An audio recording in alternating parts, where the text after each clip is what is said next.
Bonjour à tout le monde. Nous allons en même temps avec les Talmidim et en même temps avec ceux et celles qui nous écoutent, profiter de faire un cours sur la conscience et l'examen de conscience, le but de l'homme dans ce monde.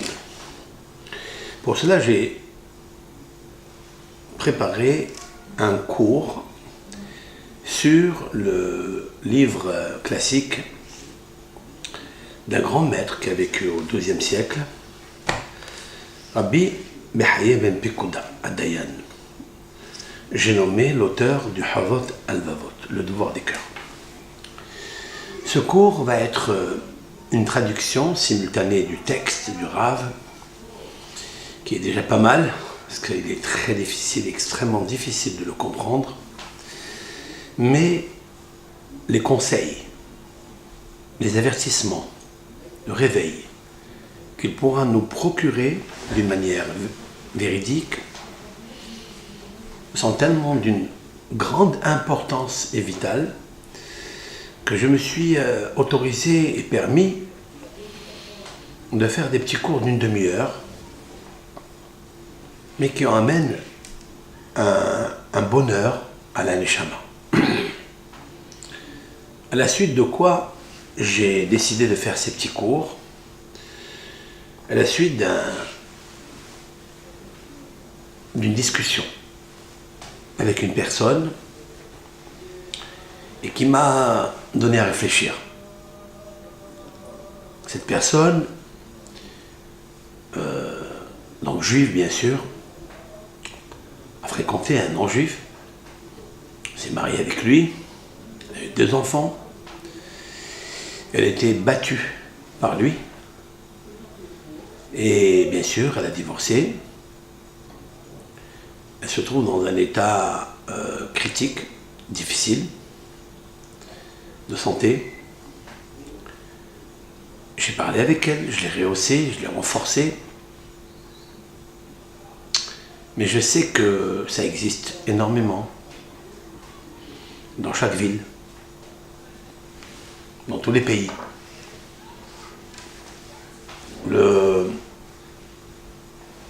Ce fléau qui est difficile à digérer, à guérir. Et bien sûr, il y a quelque chose qui dérange l'homme, la personne en général, la culpabilité. J'ai fait quelque chose, comme je suis bon à l'intérieur, je regrette d'avoir fait des choses dans l'adolescence ou autre. Des fois même, il y a des choses que je ne voulais pas faire, qu'on m'a fait faire. On m'a enseigné, on m'a éduqué dans le mauvais chemin, une mauvaise fréquentation. La mauvaise fréquentation est un des inconvénients majeurs de la vigilance. Maintenant, je dirais que s'il n'y a pas de vigilance, il y a détérioration de la santé. Des fois, la santé, ça pas seulement le corps, c'est le psychique, le cerveau. C'est tout le système cérébro-spinal qui est dérangé. Les esprits, les connexions fusent dans tous les sens. J'ai pensé à faire un shiur pour aider toutes ces personnes qui ont un remords profond et grave à l'intérieur des 7 cavités du cœur. Il y en a 7. C'est un des versets dans les proverbes du roi Salomon, et aussi il est révélé dans l'Ecclésiaste du Kohelet, le Dikaon HaNefesh, c'est-à-dire le Nefesh qui est écrasé, qui est malade. Le roi Shlomo emploie un terme en ce sens, je cite, « Venefesh necha'a mi isaena » une nefesh, une âme qui est écrasé, qui est vexé, meurtri. Et chacun, par les causes qui lui ont provoqué cela, il y en a des multiples causalités, mis sa haine. Qui peut la supporter? Autrement dit, qui peut la transporter? Qui peut la sortir de la galère? Le mot Isaena veut dire massa, ça veut dire fardeau, charge, un poids. Et l'on peut dire aussi dans le sens positif, mi Isaena, quel est le remède, la thérapie, l'élixir de la Isaena? Kitissa et Roche Béné Israël, c'est-à-dire l'élever. On peut expliquer de deux façons.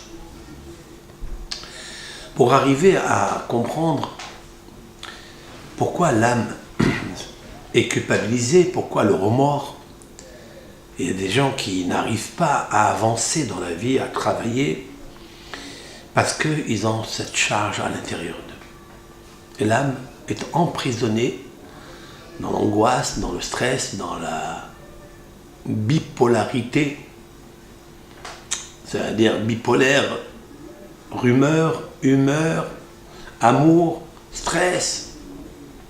On a envie de se suicider. Pourquoi? Parce que l'âme juive et l'âme tout court, c'est universel. Mais les lois d'Israël sont nombreuses. Et le Créateur est un seul. Et l'âme de chaque homme, juif, juive, est unique. On dit à un enfant, tu es unique, mais tu ressembles aux autres. Parce que chacun est unique. Chacun y porte une combinaison spéciale à lui. Je voudrais, avec l'aide de Hachem, pas à pas, faire un cours avec vous, avec beaucoup de réflexion. Essayez de détailler le maximum, de décortiquer, éplucher la chose, afin de voir qu'il n'y a pas de quoi avoir le remords. J'ai dit à cette personne, écoutez, vous n'allez pas supporter un passé alors qu'il n'existe plus. Pourquoi vous avez envie de vous lancer du 4e étage ou du 10e étage? Qu'est-ce qui se passe? Bien parce qu'elle me dit, je veux revenir dans un monde meilleur. Je veux revenir dans la réincarnation, toute neuve, pour recommencer une nouvelle vie, et j'espère que je ne ferai pas les mêmes erreurs.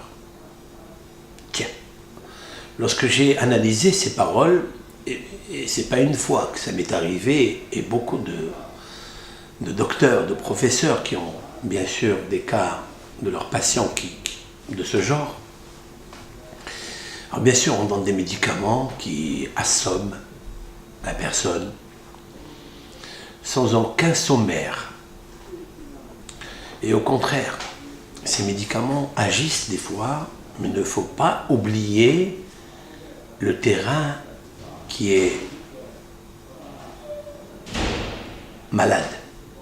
On peut atténuer les pensées négatives pour le faire oublier. Mais ça ne suffit pas. Chez le Ben Israël, ça ne lui suffit pas ça.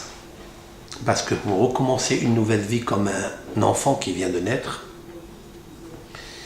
ça lui demande énormément d'efforts pour comprendre pourquoi elle est là, dans ce monde. Bien sûr que c'est tissé et lié, associé à la réincarnation, bien sûr.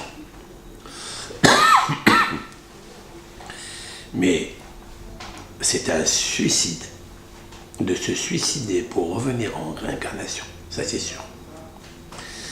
Qui me dit que tu vas revenir toute neuve, peut-être tu vas faire pire. La solution, elle est là. C'est que dans la Torah, et ça, je le signe, que lorsque Kippour arrive, une fois par an, le Ben Israël doit jeûner et de faire tchouva aussi. Il est une discussion entre le docteur de la Mishnah, le codificateur Rabbeinu Akadosh, Rabbi Yehuda Hanassi, qui dit que seulement le jour du Kippour, en lui seul, a la faculté et confère le pardon à tous les péchés que tu as fait dans l'année, même si tu n'as pas fait tes tchouva. C'est une idée extraordinaire. Nous pouvons nous servir, même que ça n'est pas la halakha. Dans le Rambam, Maïmonide a tranché, d'autres, tous les rabbins, le Rif, Rabbi Yitzhak El-Fassi, Arosh, Rabbeinu Asher Ben Yehiel, qui étaient les fondateurs de la halakha, 12e siècle, comme Maïmonide et Rif, le Roche, 13e siècle, puisque le Roche est né 16 ans après le décès de Rambam. Rambam est plus vieux que le Roche. 16 années. Et en fait, ils ont décidé, comme Hachamim, c'est le verdict qui est écrit dans les lois de la Teshuvah, Rabbeinu Yonah aussi pense comme ça, c'est que la halakha elle est comme Hachamim. Hachamim nous disent, un Ben Israël qui a fauté, qui a péché, soit par inadvertance, qu'on appelle le het, hatat, soit par volontaire, méside, soit par pochéa, c'est-à-dire avec préméditation, il existe la teshuva. Cette teshuva est accompagnée avec le jour de Kippour et il est pardonné. On considère comme si tout a été effacé et qu'après Kippour, il est un nouveau-né. Cela, il faut bien se le mettre dans la tête que la Teshuvah avec Kippour a pardonné ses fautes. Je vais ajouter quelque chose par rapport aux souffrances. Lorsqu'une personne, comme le cas, a souffert et qu'elle a reçu des coups de bastonnade, parce que la Neshama juive ne peut pas s'accorder avec une personne qui n'est pas de sa communauté. Ça, il nous faut le savoir. C'est impossible. Et c'est à Kadosh Baruch Hu qu'il a demandé à Moshe Rabbeinu de leur dire qu'à partir de maintenant, c'est-à-dire à Har Sinaï, il y a une nouvelle feuille de route qui démarre en marche de la halakha. Et depuis, jusqu'à maintenant, on l'a observé, on l'a vu, c'est la réalité, c'est la véracité. Une personne juive ne peut pas se marier avec un non-juif, c'est la halakha, c'est la loi, parce que chacun a des halakhot, des démarches halakhiques, des devoirs, des lois, des statuts, des commandements différents. Nous devons suivre la feuille de route, c'est le code à connaître. De toute façon, le Heshbon HaNefesh, c'est-à-dire l'examen de conscience, nous le faisons pendant 40 jours. Depuis le mois de Elul, qui arrive à grands pas d'ailleurs, dans le signe zodiacal et Betula, Vierge, Moshe Rabbeinu est monté au Har Sinaï pour obtenir le pardon du Ham Israël. Il est descendu après 40 jours. 40 jours est un renouveau, un cycle de résurrection, comme un bébé qui naît dans la matrice de sa mère et qui est formé pendant 40 jours de la formation du fœtus. Dans ces 40 jours, le grand bébé que nous sommes, il y a des taches sur notre corps, il y a des taches dans le sang de notre nefesh, de l'âme végétative, qui vit en nous, qui nous fait vivre, qui est Adam ou Nefesh, car le sang, c'est l'âme, pas l'âme émotionnelle, l'âme intelligente, mais l'âme végétative. Celle qui parle aussi. Mais il y a des tâches. Nous avons le Yetzer Hara, Akadosh Baruch Hu, a créé en nous justement ce mauvais penchant. C'est un démon.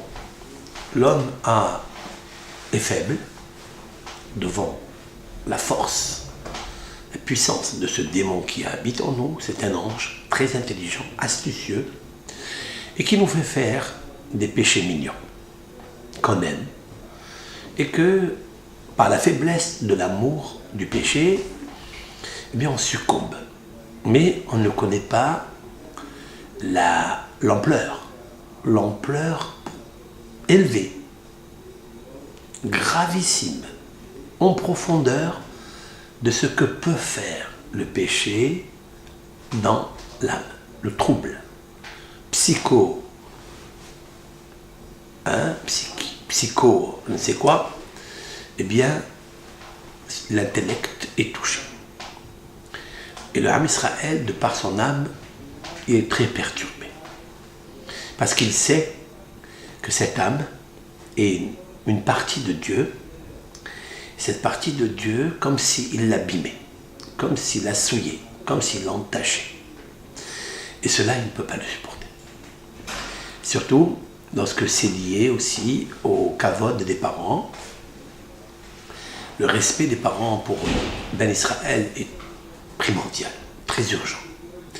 Il est le 5e commandement et chaque Ben Israël a envie d'honorer ses parents. Et lorsque le cas se présente par inadvertance, parce que nous sommes dans la galoute et que nous sommes plongés dans la spirale de l'exil et des tentations qui s'y trouvent, comme dit la Gemara, ils ont habité parmi les nations et ils ont appris leurs mœurs. Les Ben Israël étaient 210 ans en Égypte, ils ont appris comment extraire des planètes et du cosmos des influences. Ils ont appris. Le peuple d'Israël est un peuple qui, à juste prix, a appris toutes les leçons du monde. Il en donne aussi des leçons. Ces leçons-là sont enracinées dans la Torah écrite, Torah orale. Les enseignements tellement riches de la Torah fusent dans le monde. Il n'y a pas un pays aujourd'hui qui est civilisé, dit Nahmanide qui a vécu donc fin du XIIe siècle. Eh bien, on sait très bien que c'est grâce à la Torah. Là où il y a l'anarchie, là où il y a le viol, le meurtre, le crime, le vol, c'est un pays ou une région, une contrée où il n'y a pas eu les statuts de politesse que la Torah a instaurés. Mais là où la Torah est entrée, elle a enseigné aux juges des nations, aux sages des nations, puisque les Grecs en Athènes ont atténué la lumière de la Torah lorsqu'ils ont traduit la Torah. Ils ont voulu traduire la Torah parce qu'ils savent que dans cette Torah, il y a à boire et à manger. Il y a de quoi se satisfaire, apprendre et grandir, et faire grandir l'intelligence, et comprendre un peu plus de ce que la science n'a pas encore compris. Ils le savent. C'est la raison pour laquelle, chez nous, il y a beaucoup de Hachamé à Torah, beaucoup de Tanaïm, docteurs de la Mishnah, beaucoup de traducteurs de la Mishnah, des Emoraïm. Ben, il nous faut savoir que notre Torah, elle est magnifique. Et lorsque un Ben Israël, une Bat Israël a infirmé, occulté cette chance qu'il avait, elle devient malade. Et elle a beaucoup de remords. Maintenant, quand une âme, elle est affaissée, elle est presque éteinte par le remords et par la culpabilité, comment on va prendre la remorque pour charger le remords et la transporter vers le haut, lui donner une élévation, un courage? Ça n'est pas une chose facile. Mi Isaena, qui peut trouver, dit le roi Shlomo, qui peut trouver le remède pour cette âme Necha'a soumise à des pensées noires, à des énergies noires qui se bouscule en elle, dans son cœur, dans son foie, dans son intérieur, dans son cerveau. Comment faire? J'ai choisi pour elle, pour cette femme, de lui dire qu'il faut savoir qu'il y a aussi des belles choses dans la vie. Que je n'ai pas besoin d'attendre de mourir, quitter ce monde et revenir, et ça je ne sais pas comment et dans qui tu vas revenir. Puisque quand elle revient, on ne revient pas en se souvenant qui nous étions. Il n'y a aucun souvenir, de toute façon. Nous sommes tous des réincarnations. Après la destruction du premier temple, toutes les âmes qui étaient là étaient des réincarnations. Et celui du deuxième encore un peu plus. Nous sommes toutes les âmes qui sont revenues peut-être en 20e édition déjà. Mais on ne se rappelle pas pourquoi on est venu dans ce monde. Sauf qu'il y a un indice. Le Harizal, et cela est rapporté dans un livre qui s'appelle Shevet Moussar, de Rabbi Eliyahu Itmari, qui a vécu il y a 350 années en Turquie, à Izmir. Il a écrit dans ce livre que un homme, il peut savoir, un homme, une femme, hein, il peut savoir pourquoi il est venu dans ce monde. Il n'a qu'à observer quelle est la faiblesse qu'il a. Quand je dis faiblesse, ça veut dire celle qui est la grande faiblesse. Chez la personne, il existe plusieurs faiblesses. Il y a plusieurs carences. Il y a beaucoup de défauts. Mais il y a un défaut qui est la locomotive, le moteur de tous. Il n'a qu'à regarder où il est le plus faible.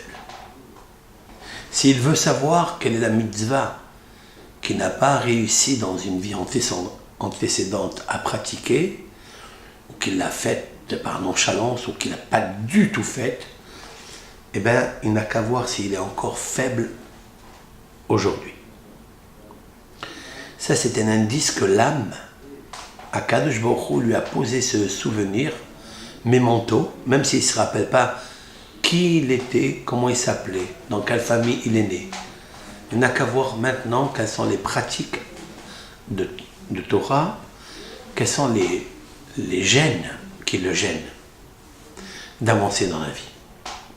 Alors, il faut savoir que une personne qui s'est mariée avec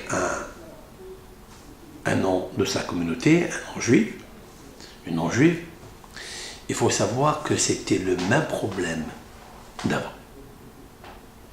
Qu'il avait un problème de tentation et qu'il est rentré dans le piège. Et il est tombé dans le piège. Et il y est dedans. Alors, quoi faire? Alors bien sûr, ça n'est pas une chose facile de se rappeler qui j'étais, qu'est-ce que j'ai fait. Mais lorsqu'on se sauve de ça, et qu'on a l'âme qui se réveille, et qui veut aimer le bon Dieu, celui qui l'a créé, et elle est prête même à quitter ce monde pour revenir plus belle, plus lumineuse, il faut savoir que c'est ça la faute qu'elle a faite avant. Alors, je lui ai conseillé que ce n'est pas la peine de monter là-haut pour revenir. Dans ce monde-là, l'âge que tu possèdes aujourd'hui, tu peux redonner une nouvelle vie à ta vie. Tu n'as pas besoin de partir. Et pour cela, le conseil, le premier, c'est de savoir que le remords est quelque chose de positif, mais pas trop de remords. Si c'est vous qui maîtrisez le remords, c'est un bon signe. Mais si c'est le remords qui vous maîtrise, c'est un mauvais signe. Comment savoir que le remords, je peux le guider, je peux le dompter, je peux le gérer? Lorsqu'on écoute un conseil, dès lors qu'on écoute un conseil lumineux, parce que une personne qui est en désarroi, qu'est-ce qu'elle attend? Elle attend une lumière qui vient éclairer le dossier de trouble qui est en elle. Je lui ai dit que si tu as fait Teshuvah, que tu as fait le jour de Kippour, convenablement, tu n'as pas récidivé dans le même péché, tout est effacé. Nous avons l'assurance de nos sages du Talmud, les meilleurs docteurs de l'âme, que tout est effacé, il n'y a plus rien qui reste. Bien sûr, toujours renforcer cela. Donc, déjà, ça a atténué un petit peu sa conscience, et elle a pleuré beaucoup, c'est normal, mais ce sont des pleurs de joie. Ce n'est pas des pleurs d'amertume. Non, elle a senti qu'il y avait un petit soulagement. Autrement dit que toute personne qui souffre dans ce cas, et pour plusieurs raisons, et dans d'autres infections ou maladies, il faut savoir, je le dis humblement, ce sont des ignorants. Ils n'ont pas étudié. Et comme ils ne connaissent pas la halakha, comme ils ne connaissent pas ce qu'a dit Maïmonide, comme ils n'ont pas le savoir de ce que dit le Havot al-Vavot, le devoir de cœur, et Rabbeinu Behaye ben Pekouda Dayan, c'est la raison pour laquelle ils vivent toute leur vie dans l'angoisse, dans le stress, dans la peur, alors qu'il n'y a aucune raison pour cela. Sauf que, des fois, ils n'ont pas reçu l'information d'une manière ferme. En leur disant, tu as fait Teshuvah, tu as fait Kippour, c'est fini. Tu dois oublier. Il n'y a pas de quoi avoir de remords. Le remords fait partie des 24 principes de la Teshuvah. Mais ce n'est pas à mourir. Le remords, c'est quoi? Justement, on va analyser ensemble.